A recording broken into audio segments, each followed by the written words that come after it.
Hai teman-teman, kembali lagi nih di kisah kali ini akan berkisah tentang seorang kapten militer yang harus berjuang sendirian menghadapi teroris di dalam sebuah pangkalan anti nuklir untuk mempertahankan pangkalan tersebut agar tidak dihancurkan.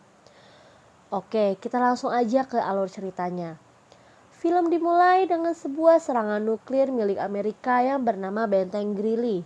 Di sana terjadi penyerangan yang dilakukan oleh orang dalam sehingga tidak dapat diketahui siapa pelakunya. Oleh karena itu, Benteng Greely akhirnya jatuh ke tangan musuh yang kemudian dihancurkan.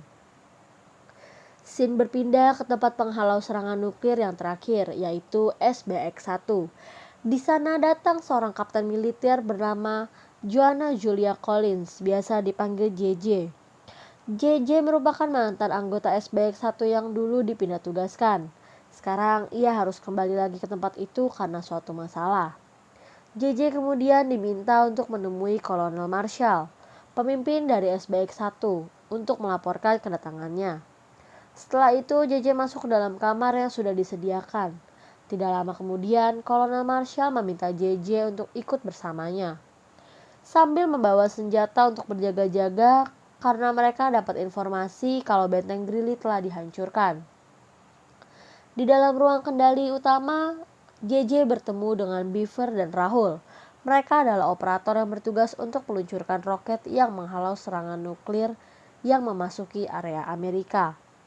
JJ kemudian mendapatkan informasi kalau 16 nuklir milik Rusia telah dicuri oleh teroris. Tak lama setelah itu ada telepon masuk dari Gedung Putih.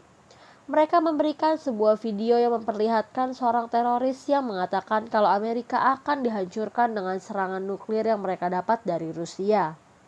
Setelah itu, Kolonel Marshall meninggalkan ruang kendali utama untuk menemui seorang kaptennya yang lain dengan tujuan untuk mengamankan kode HVAR yang merupakan kode penghancur pangkalan anti nuklir mereka. JJ mengingat kalau Benteng Greely diserang oleh orang dalam, kemudian menyusul Kolonel Marshall untuk mengingatkannya. Ketika mereka sedang membicarakan tentang kemungkinan bahwa SBX-1 sudah disusupi oleh teroris, tiba-tiba Kolonel Marshall tertembak di kepala oleh teroris yang menyamar sebagai petugas kebersihan. JJ pun bertarung dengan teroris itu.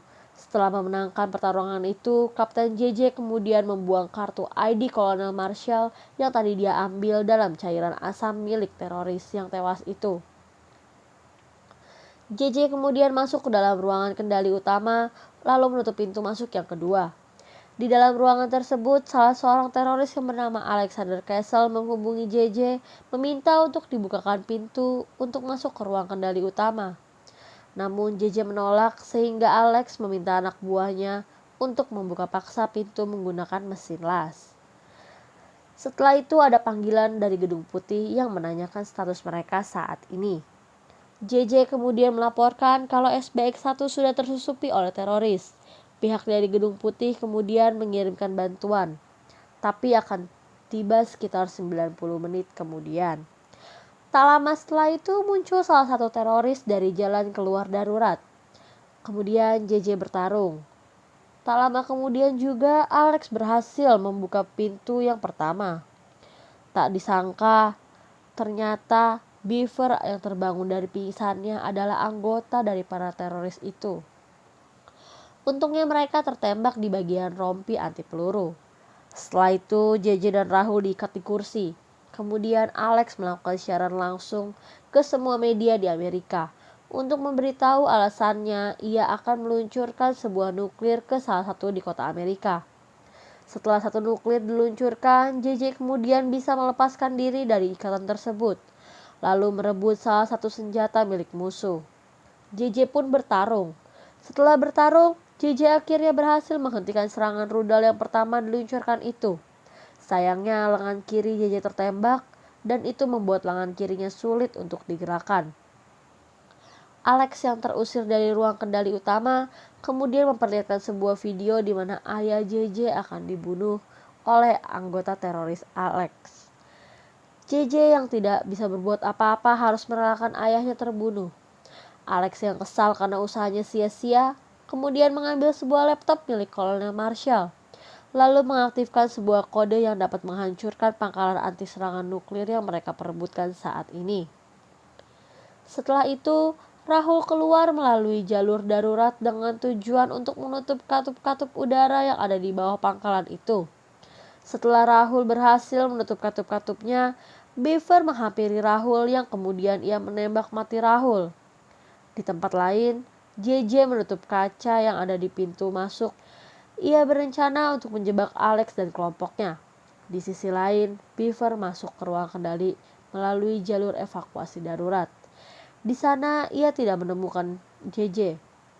Kemudian, ia membuka pintu supaya Alex bisa memasuki ruangan.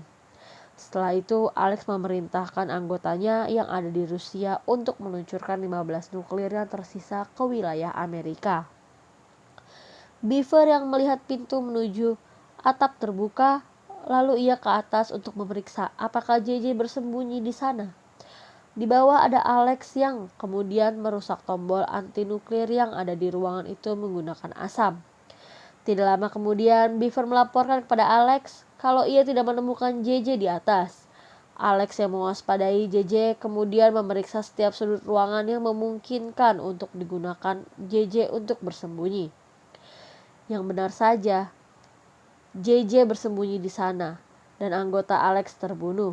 Ketika Alex melarikan diri, JJ hendak menekan tombol anti nuklir yang ada di ruangan itu. Namun tombol itu sudah dirusak oleh Alex menggunakan cairan asam. JJ terpaksa harus mengaktifkan roket anti nuklirnya secara manual yang ada di atap. Ia kemudian membawa laptop yang ada di ruangan itu dan memprogram konsol roketnya dengan proses perbaikan. JJ harus menghadapi Beaver yang tadinya mencari JJ di atas atap. Setelah berhasil mengalahkan Beaver, JJ berusaha sekuat tenaga untuk kembali ke atap ruang kendali utama karena waktu untuk menghalau nuklir yang diluncurkan Alex tinggal sedikit lagi. Beruntung JJ tepat waktu untuk menghalau 15 nuklir yang diluncurkan Alex. Namun ketika JJ baru saja merasa lega, Alex tiba-tiba muncul dan JJ pun masih harus menghadapi Alex. Di tengah pertarungan sebuah kapal selam muncul. Kapal selam itu merupakan milik angkatan Rusia yang selama ini bersekongkol dengan Alex. Namun mereka mengetahui bahwa Alex telah gagal menjalankan misinya. Seorang penembak jitu dari kapal selam itu menembak mati Alex. Setelah itu mereka meninggalkan JJ. Dan tidak lama kemudian bantuan yang dikirimkan Gedung Putih pun tiba untuk menyelamatkan JJ. Saat di rumah sakit, JJ dikunjungi oleh Ibu Presiden. Ia berterima kasih kepada JJ karena telah menyelamatkan jutaan warga Amerika. Tak lama setelahnya, ayah JJ datang. Ayah JJ tidak jadi tertembak mati karena ia diselamatkan oleh anggota militer yang sedang berpatroli di tempat ayah JJ tinggal. JJ sangat senang mengetahui ayahnya masih hidup, dan film pun selesai. Nah, itu dia alur cerita dari film yang berjudul Interceptor. Terima kasih semuanya, jangan lupa komen, like, dan subscribe. Sampai jumpa.